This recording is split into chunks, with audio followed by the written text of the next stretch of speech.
warahmatullahi wabarakatuh.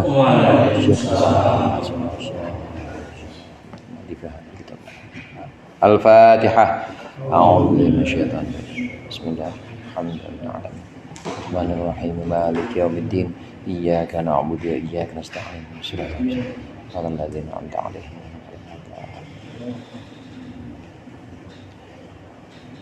Alhamdulillahilladzi tafarrada bil 'izzi wal jalal wa tawahhada bil kibriya'i wal kamal. Allahumma shalli wa sallim ala sayyidina Muhammadinil munqidhi minadh dhalal wa ala ashabihi wa alihi khairi al. Amma ba'd, fa inna ahsanal hadithi kitabullah wa khairal hadi hadi Muhammadin Rasulillah sallallahu alaihi wasallam wa syarrul umuri muhdatsatuha wa kullu muhdatsatin bid'ah wa kullu bid'atin dhalalah wa kullu dhalalatin finnar. Segenap jamaah mushola al-jihad, para ustadz, para guru, para sesepuh, dan seluruh hadirin yang dimuliakan oleh Allah. Alhamdulillah malam hari ini kita berkumpul kembali untuk melanjutkan pengajian kita kitab Sulamut Taufiq. Mudah-mudahan apa yang akan kita baca menjadi ilmu yang bermanfaat di dunia wal akhirah. Amin ya rabbal alamin. Menjaga lisan, menjaga mulut kita, ini termasuk salah satu kewajiban dalam syariat Islam, termasuk maksiat atau termasuk larangan-larangan yang harus kita jaga dari mulut kita. Kemarin itu adalah menyembunyikan ilmu. Menyembunyikan ilmu yang memang wajib diketahui, ilmu-ilmu yang memang dituntut setiap orang untuk mengetahuinya. Ada orang nanya bagaimana caranya sholat misalnya. Kita tahu ilmunya tapi kita sembunyikan, maka dosa kita. Ada orang tahu ilmunya wudu, ada orang kemudian tanya kepada kita, kita tahu dan kita tidak sampaikan, maka itu termasuk katmul ilm atau menyembunyikan ilmu. Orang yang menyembunyikan ilmu ini juga termasuk melakukan dosa atau maksiat mulut. Diamnya dia ini, menyembunyikannya dia ini adalah termasuk maksiat mulut. Nah, pada bagian berikut ini di halaman 77 kita lanjutkan kembali tentang maksiat mulut, keharaman-keharaman yang harus kita jauhi dari lisan kita. Bismillahirrahmanirrahim. Qala al-musannif rahimahullah wa nafa'ana bihi wa bi ulumihi wa bi barakatihi fid dharain amin. Wadh-dhahku li khurujir rihi, dan juga tertawa li khurujir rihi karena keluarnya angin, maksudnya ketawa karena kentut. Au ala muslimin, atau mentertawakan seorang muslim istihqaran lahu, karena meremehkan atau menghinakan, merendahkan orang muslim tersebut. Termasuk maksiat mulut itu adalah tertawa dengan nada atau dengan niat merendahkan orang lain, mentertawakan orang lain, atau mentertawakan sesuatu yang seharusnya tidak ditertawakan. Orang kentut misalnya, saudara, orang kentut diketawain, jangan diemin aja, diamin aja ya, kalau bau kita diem aja, kita tinggal, jangan diketawain, karena itu orang yang kentut kemudian diketawain ini malu. Begitu juga mentertawakan orang lain, tertawakan saudara kita, mungkin karena fisiknya, atau mungkin karena nasibnya, atau mungkin karena rizkinya. Kan orang beda-beda bagiannya, ada yang rizkinya bagus, ada yang fisiknya bagus, kayak orang sini begitu semua kan ya, fisiknya bagus, rizkinya bagus. Ada juga yang memang bagiannya nggak seperti itu, orang-orang yang memang Allah berikan bagian-bagian kekurangan, secara zahir kekurangan, ini nggak boleh kita rendahkan. Mentertawakan orang-orang ini, mentertawakan saudara kita yang seperti ini, termasuk maksiat mulut. Demikian juga orang nggak sengaja, udah ditahan-tahan saudara, tapi ternyata keluar juga tuh kentut. Lagi kumpul bareng sama Pak RW, lagi rapat penting bahas soal KPPS sama Panwaslu, lagi serius-seriusnya, tahu-tahu duit aja. Malu nggak tuh kira-kira tuh orang? Malu pasti. Nah, jangan diketawain yang begini, jangan diketawain, karena tertawa, kita mentertawakan dia yang memang malu, itu termasuk maksiat mulut. Ada satu cerita, ada satu hikayat. Ada seorang perempuan, saudara, seorang perempuan, dia berangkat dari rumahnya, kemudian ke toko, kayak toko-toko Pak Agus begitu. Dia belanja Jadi tahan-tahan, emang dia udah nahan-nahan, ternyata keluar juga tuh kentut. Nih perempuan kentut juga. Pedagangnya nih, penjualnya yang punya toko nggak ketawa, dia nggak ketawa, karena dia tahu ini perempuan udah mulai, mukanya udah mulai merah malu gara-gara dia kentut, udah tahan-tahan masih keluar juga, malu dia. Maka yang punya toko, penjualnya ini diem aja nggak komen apa-apa. Kemudian tanya, bang, ini ada warna lain nggak? 20.000 nih harganya. Warna lain bang? Iya, itu 20.000 itu kalau yang tenang, 50.000 katanya. Oh gitu ya. Terus kalau yang ini harganya berapa? Nah ini yang model lain nih. Jadi ditanya apa jawab apa, ditanya apa jawab apa. Belaga kayak orang budek, belaga kayak orang budek. Kenapa? Karena tahu, ini pedagang tahu kalau perempuan ini malu. Sampai akhirnya ditanya beberapa pertanyaan tentang barang itu, jawabnya kemana-mana. Tanya harga, yang jawab model. Tanya model, yang jawab harga. Ditanyain yang lain, jawabinnya malah urusan yang lain juga, urusan rumahnya dia. Sampai-sampai perempuan ini ngira budek nih, bapak-bapak, alhamdulillah kalau gitu saya nggak ketahuan. Benar-benar disembunyikan karena tahu bahwa itu aibnya si perempuan. Perempuan itu malu. Pulanglah perempuan ini dengan hati lega, dengan hati senang karena tahu bahwa penjual toko ini budek, ternyata dia nggak dengar pasti kentut saya. Nah, barokah dari menyimpan aib saudaranya dan tidak mentertawakannya, maka Allah bukakan hatinya, Allah sinari hati penjual ini, pedagang ini, Allah sih bukakan hatinya dan Allah berikan sinarnya sehingga Allah berikan dia kasyaf. Kasyaf itu hadirin mengetahui perkara-perkara yang memang gaib atau rahasia untuk orang awam. Untuk orang umum nggak tahu, tapi ini penjual atau pedagang ini tahu. Barokah apa? Barokah dari menyembunyikan aib atau menahan supaya saudaranya tidak malu. Ini barokahnya menyembunyikan aib. Demikian juga kita, kalau ada kekurangan-kekurangan orang, misalnya sekiranya orang itu malu kalau kita tertawakan, malu kalau kita tampakkan, udah pura-pura nggak tahu aja, pura-pura nggak tahu. Ya dia tahu emang belum pernah bayar iuran, gimana? Iuran nggak pernah bayar, omongin yang lain aja. Nanti urusan ditagih mah tagih jangan di depan umum, jangan di depan umum, tagih kayak lewat WA, udah banyak sekarang media, banyak perantara. Prinsipnya di sini hadirin, jangan sampai kita mempermalukan orang lain, jangan sampai kita membuat orang lain itu harga dirinya itu jatuh di depan orang atau bahkan di depan kita sendiri. Jangan, kasihan. Kalau kita melakukan itu maka termasuk maksiat mulut. Kita mentertawakan, kemudian dia komen. Apalagi zaman sekarang, saudara. Zaman sekarang itu netizen. Tahu netizen? Bagnong, tahu netizen nggak? Yang komen itu, ya yang komen apa aja, para komen itu kadang-kadang sadis-sadis tuh. Kalau netizen, jangan mempermalukan siapapun itu, jangan.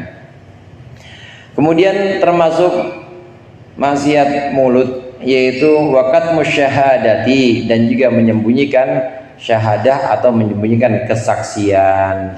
Menyembunyikan kesaksian, kita tahu dan seharusnya kita bisa bersaksi bahwa si fulan tidak melakukan kejahatan itu. Kita tahu dan kita bersaksi, tapi itu kita sembunyikan sampai akhirnya fulan ini yang harusnya nggak salah akhirnya jadi terdakwa dan akhirnya kena hukuman atau kena vonis. Padahal kita bisa bersaksi untuk meringankan, maka ini termasuk maksiat mulut. Tidak bersaksinya ini namanya menyembunyikan kesaksian. Begitu juga kesaksian-kesaksian yang kira-kira memberatkan itu. Memberatkan. Kalau memang kita diminta untuk bersaksi dan kita tahu bahwa saksi itu, kita tahu bahwa peristiwa itu kita benar-benar melihat dan menyaksikannya, ya maka kita harus bersaksi demi kebenaran. Ini kan memberatkan kan untuk pelakunya atau untuk yang melakukan kejahatan, tapi untuk korban meringankan itu kesaksian kita. Oleh karenanya menyembunyikan kesaksian ini juga dilarang dalam Islam. Nggak boleh kita menyembunyikan kesaksian kalau kita diminta untuk menjadi saksi. Au nisyanul Quran, atau melupakan Al-Quran. Melupakan Al-Quran di sini yang sudah tadinya hafal 1 juz 2 juz ternyata dia lupa lagi. Ini juga termasuk dosa, termasuk maksiat lisan. Jamaah sini Yasin udah pada hafal semua ya? Yasin masuk tangganya Ustaz Yasin kagak hafal Yasin. Yasin itu kalau udah hafal nggak boleh lupa, makanya harus diwiridin atau sering-sering dibaca. Baca aja dari sini ke Bayoran Yasin bisa 3 kali. Kalau udah hafal misalnya hafal Tabarok, hafal Al-Mulk, diwiridin, dibaca lagi jalan naik motor atau di waktu-waktu tertentu yang memang kita sediakan, kita luangkan waktu kita buat itu, buat ngelalar atau buat ngulang-ngulang hafalan. Memang harus diulang-ulang supaya nggak lupa. Anak-anak kita yang di program tahfiz misalnya, itu bapaknya anaknya 3 juz, bapaknya paling nggak 13 tuh, bagus, 13 juz. Nah jangan sampai lupa tuh, jangan sampai lupa, karena lupa hafal Al-Quran termasuk maksiat lisan, maksiat mulut dan dosa. Kemudian watarku raddis salamil wajibi alaika, dan juga tidak menjawab salam yang wajib atas engkau. Tidak menjawab salam yang wajib atas engkau, maksudnya salam yang wajib atas kita itu salam yang jawabnya hukumnya fardu ain. Ada salam yang hukumnya fardu kifayah, ada salam yang hukumnya fardu ain. Kalau kita lagi sendirian di musola emang nggak ada siapa-siapa, cuma Bang Hasan lagi di sini di pojokan aja. Kemudian datang Bang Olil, assalamualaikum, jadi fardu ain jawab buat Bang Hasan. Karena sendirian, nggak ada siapa-siapa lagi. Pasti yang dimaksud adalah orang yang ada di dalam musola. Kalau kita sendirian, maka kita mendengar orang mengucapkan salam, buat kita hukumnya wajib, fardu ain kita menjawab. Kalau kita nggak jawab dosa. Atau ketemu di jalan memang papasan di depan kita, assalamualaikum ya Ustaz, waalaikumsalam, fardu ain. Kecuali kalau kita berjamaah. Kalau berjamaah fardu kifayah. Assalamualaikum, misalnya kalau mubalik ya begitu dah pokoknya. Assalamualaikum warahmatullahi wabarakatuh. Belum kompak semuanya. Ya sebenarnya nggak kompak juga nggak apa-apa, itu fardu kifayah saudara. Cuma jangan diamalin, kasihan nanti kalau mau diundang lagi. Itu yang wajib jawab cuma sebagian nggak apa-apa. Karena memang bukan fardu ain. Kalau rame-rame maka tidak, seandainya kita punya halangan dan kita tidak bisa menjawab, ya lagi giginya lagi sakit atau lagi ngapain dan pokoknya kita nggak bisa jawab, maka nggak apa-apa, itu fardu kifayah kalau sama-sama. Tapi kalau ada cuma kita doang yang diucapkan salam, yang disampaikan salam itu bukan buat siapa-siapa lagi, hanya kita, maka fardu ain. Ini hukum menjawab salam. Jadi beda-beda. Yang dimaksud di sini kalau kita disampaikan salam dan memang untuk kita khusus, bukan untuk siapa-siapa lagi, nggak ada siapa-siapa lagi, maka kita tidak menjawabnya, hukumnya dosa, termasuk maksiat mulut. Diem, mulutnya ogah banget gitu buat waalaikumsalam, nah itu termasuk dosa. Wal qublatul muharrikatu lil muhrimi binusukin. Dan juga kublah itu lihat harakatnya sama itu. Kublah sama kiblah sama. Kublat sama kiblat. Beda harakat, beda arti. Kalau kiblat ya kiblat, kalau kublat cium, mencium maksudnya. Wal qublatul muharrikatu lil muhrimi, dan juga ciuman yang membangkitkan gairah untuk orang yang ihram binusukin, sebab sedang melakukan ibadah. Maksudnya umroh atau haji. Walisaimin, dan juga untuk orang yang lagi puasa fardhon, puasa fardu. Au liman la tahillu lahu qublatuhu, atau untuk orang yang memang tidak halal baginya, bagi orang yang mencium tidak halal qublatuhu, menciumnya.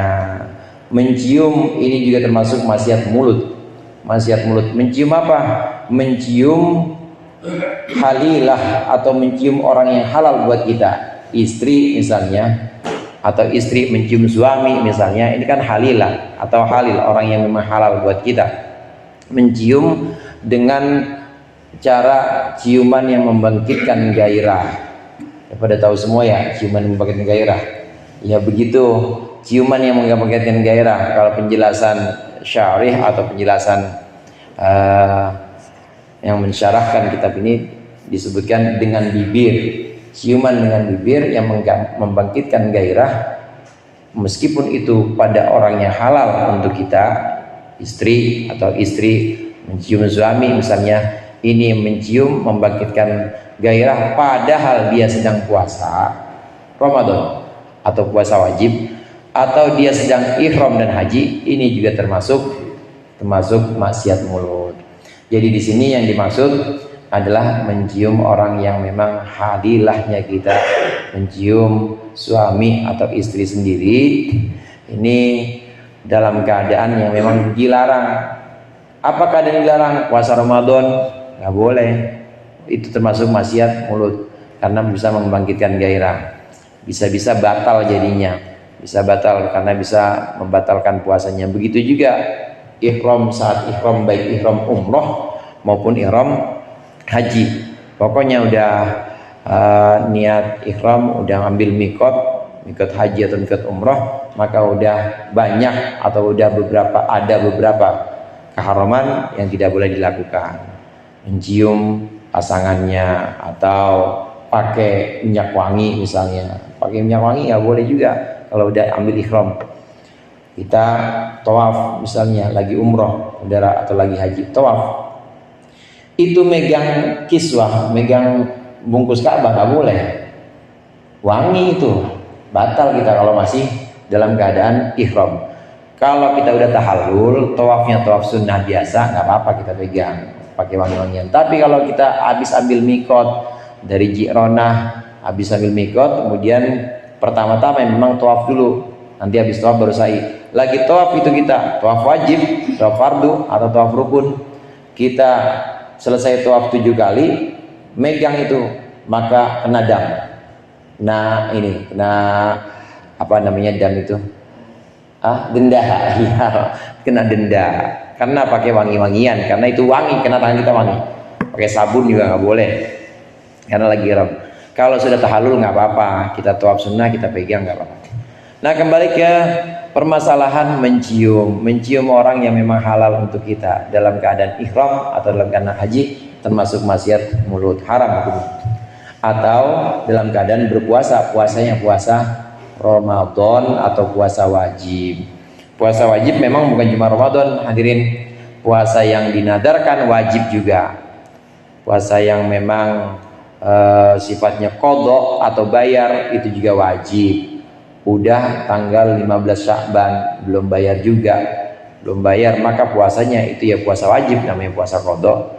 Nah dalam keadaan begini jangan dicium istri itu, atau kita juga jangan nyium istri karena lagi keadaan puasa wajib, haram hukumnya. Kemudian juga yang termasuk maksiat mulut itu mencium orang yang memang tidak halal diciumnya. Ini jelas, mencium orang yang tidak halal kita cium, ini juga jelas ini larangannya. Ya orang belum halal ya pasti haram kalau belum halal. Nah, ada penjelasan di sini termasuk mencium juga. Ada mungkin kebiasaan gitu ya, kebiasaan. Ada yang disebut dengan mu'anaqah atau juga qublah firras, mencium kepala. Ada kebiasaan mencium kepala dan berpelukan kalau habis pergi jauh. Biasanya saudara, orang habis haji, habis umroh dipeluk, apa-apa. Cium pipi atau pipi kanan pipi kiri itu nggak apa-apa. Habis pergi jauh memang tidak apa-apa, dan disunahkan memang kalau habis pergi jauh dipeluk atau dicium. Ini antara ini ya, maksud saya antar mahram atau antara sesama jenis, laki-laki dengan laki-laki, perempuan dengan perempuan.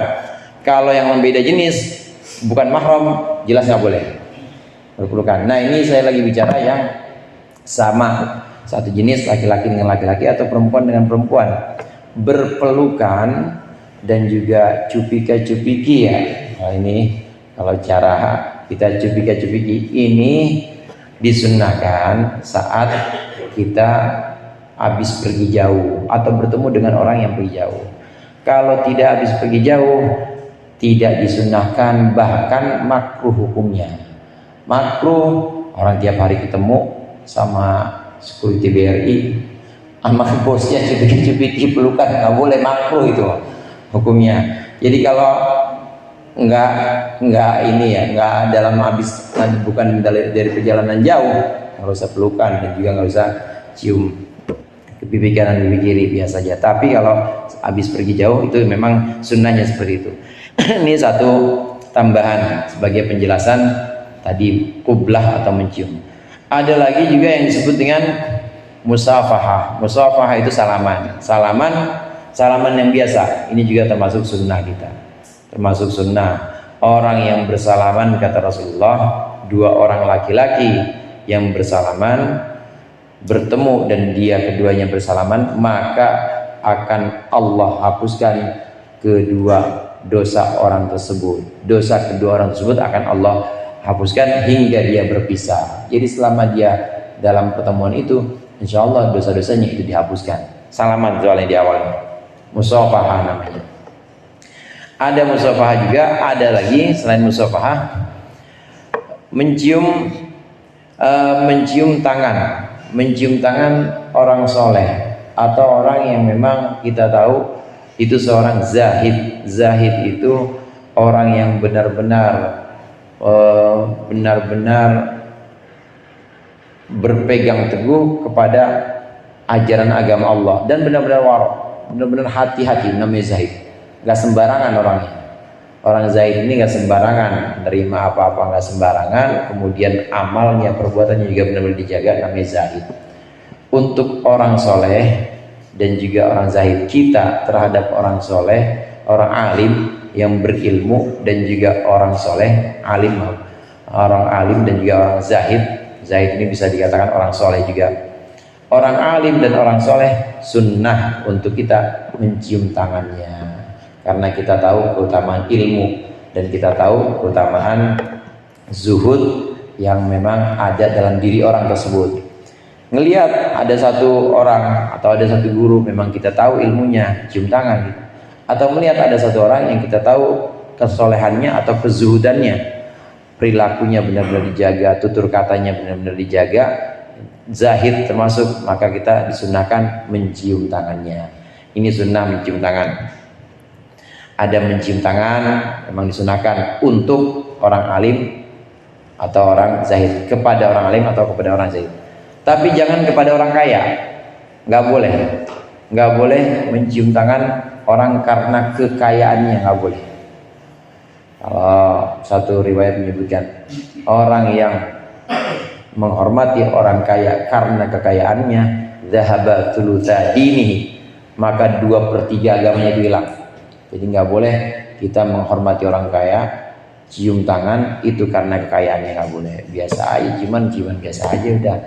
Salaman biasa aja, nggak usah cium bolak-balik. Karena tahu nih kalau ada bapak ini pasti gede nih amplopnya nih, saya cium tangan bolak-balik ya. Nah, nggak boleh itu, nggak boleh.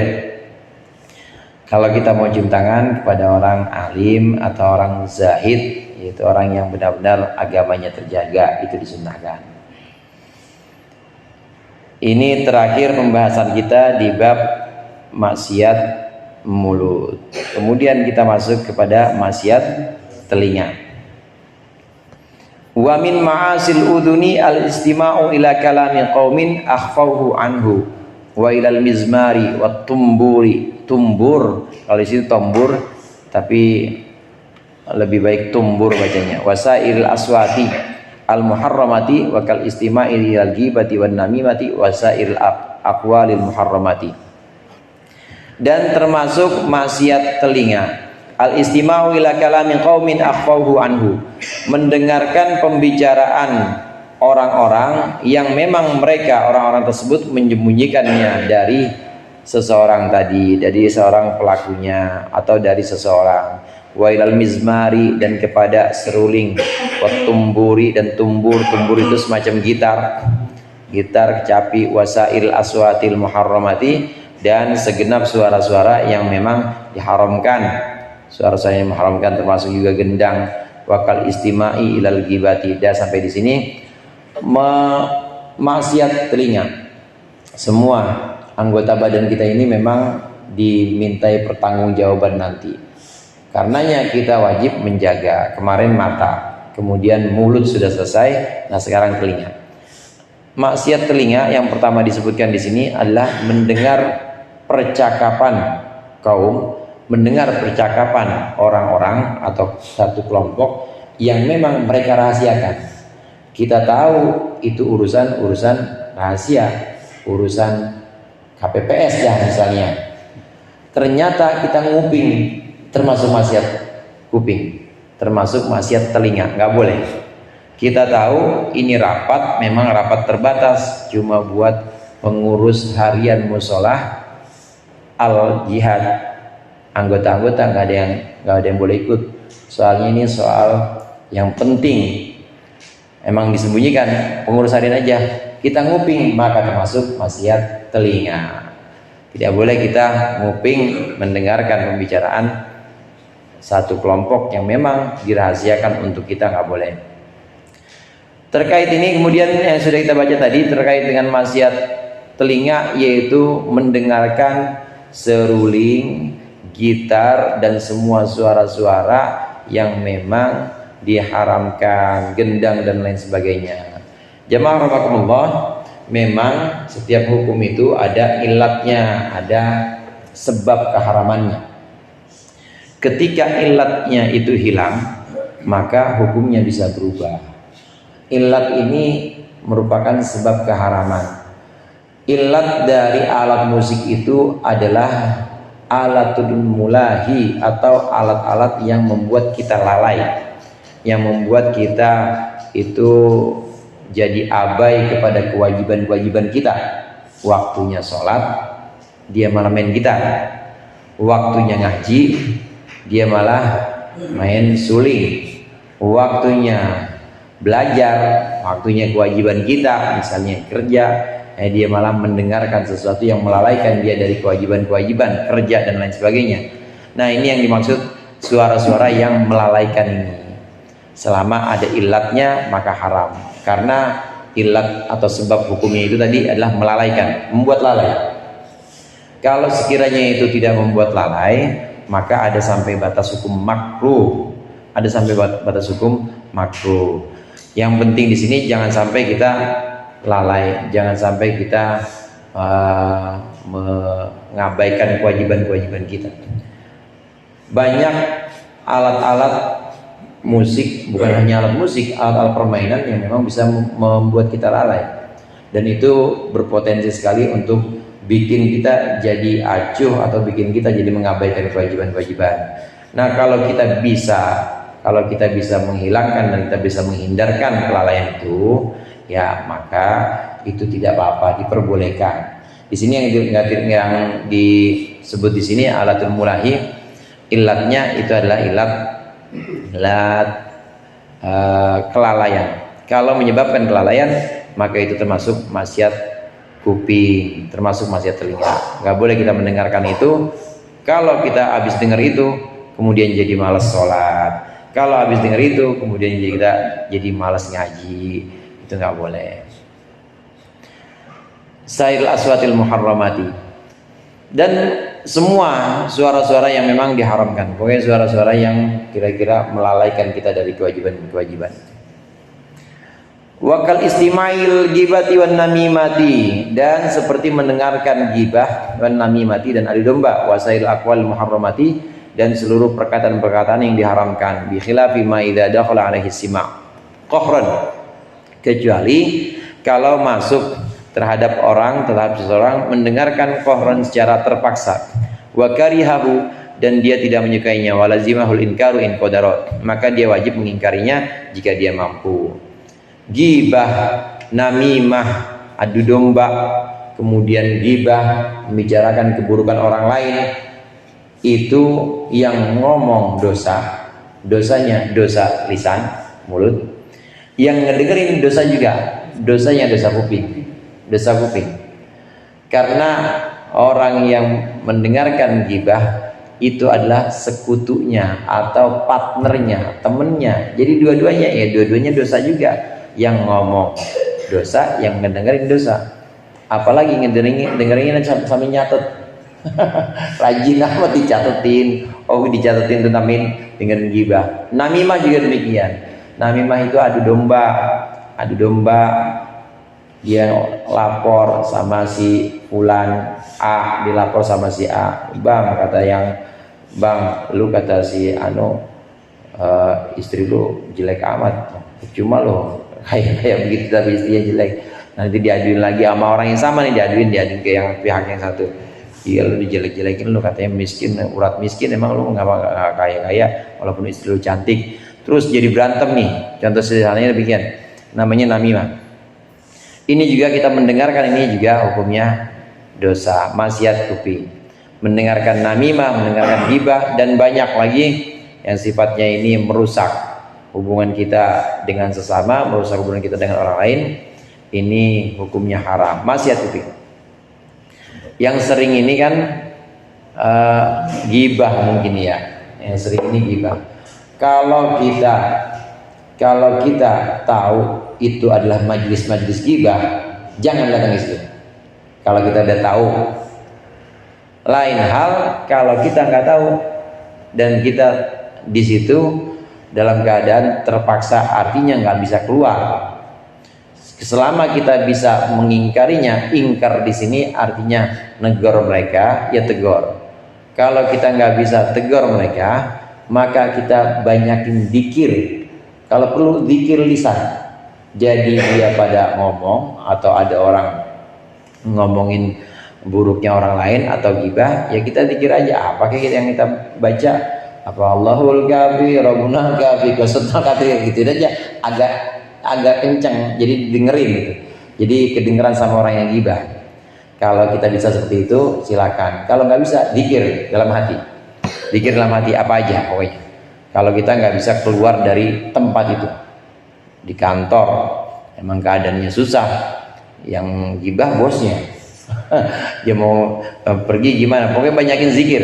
Kalau kita nggak bisa nolak, banyakin zikir. Mau zikir lisan atau zikir hati juga nggak apa-apa. Nah, saat memungkinkan untuk pergi, wajib pergi. Kira-kira dia udah ngomong dan ada kesempatan buat pergi, maaf bos ya, mau ini dulu, mau kamar mandi dulu misalnya, wajib pergi selama ada kesempatan buat menghindar dari ghibah, dari namimah, kemudian dari segala macam kebohongan itu harus kita hindari. Maksiat telinga, memang hadirin, ghibah itu macam-macam, dan yang paling bahaya itu adalah yang disebut dengan ghibah belagah soleh. Nah, ghibatul murai, ghibatul qurra'il murai, istilahnya, yaitu ghibah tapi seolah-olah dia jadi orang soleh atau jadi orang yang dekat sama Allah. Contohnya begini adik, dia nggak ngomongin keburukan orang lain, nggak cerita, tapi dia ngomong gini, mudah-mudahan kita dilindungin ya dari sifat kayak Bang Holil gitu. Pakai nama Allah tuh, pakai nama Allah. Mudah-mudahan kita dilindungi ya dari sifat kayak Bang Holil gitu. Ya kita tahu dia mah ngajinya cuma segitu. Jangan jadi. Ya kita ini aja, kita doa mudah-mudahan Allah lindungi kita. Nyebut orang begitu. Atau enggak nyebut tapi tahu satu tempat pembicaraan, tahu yang dimaksud adalah Bang Holil. Ini namanya ghibatul qurra al-mura'in. Dia mengatasnamakan Allah, doa minta sama Allah bareng-bareng sama orang-orang, doa supaya dijauhkan dari sifat yang dimaksud, sifatnya Bang Holil. Ini namanya ghibah yang belagak soleh. Ini yang paling parahnya begini. Jadi mulutnya mengatasnamakan Tuhan, tapi untuk menghinakan dan untuk merendahkan makhluk Tuhan. Mengatasnamakan Allah, tapi untuk menyakiti hamba Allah. Ini yang harus kita jaga, ini hati-hati. Ini ghibah yang paling fatal dan paling parah. ketahuan kalau yang biasa-biasa aja ya dosa, sama-sama juga dosa, sama-sama. Cuma yang paling parah itu yang mengatasnamakan Allah, dia pakai doa, dia pakai apa, tapi tujuannya adalah untuk menjelek-jelekan orang yang digibahin. Na'udzubillah, na'udzubillah. Ini diantara maksiat telinga. Maka semuanya, telinga kita, kemudian mata kita, dan juga mulut kita, ini kullu dzalika kana indahu mas'ula. Semuanya itu akan dimintai pertanggungjawaban oleh Allah. Buat apa kuping kita? Buat dengerin apa? Buat apa mata kita? Buat melihat apa? Buat apa mulut kita? Mulut kita dipergunakan buat apa? Ini termasuk yang nanti akan Allah mintai pertanggungjawaban kepada kita. Mudah-mudahan Allah bisa menjaga kita dari perkara-perkara yang Allah haramkan, dan Allah membimbing kita untuk melakukan kewajiban-kewajiban kita. Lebih kurangnya saya mohon maaf. Wallahul muwaffiq ila aqwamit thoriq. Assalamualaikum warahmatullahi wabarakatuh.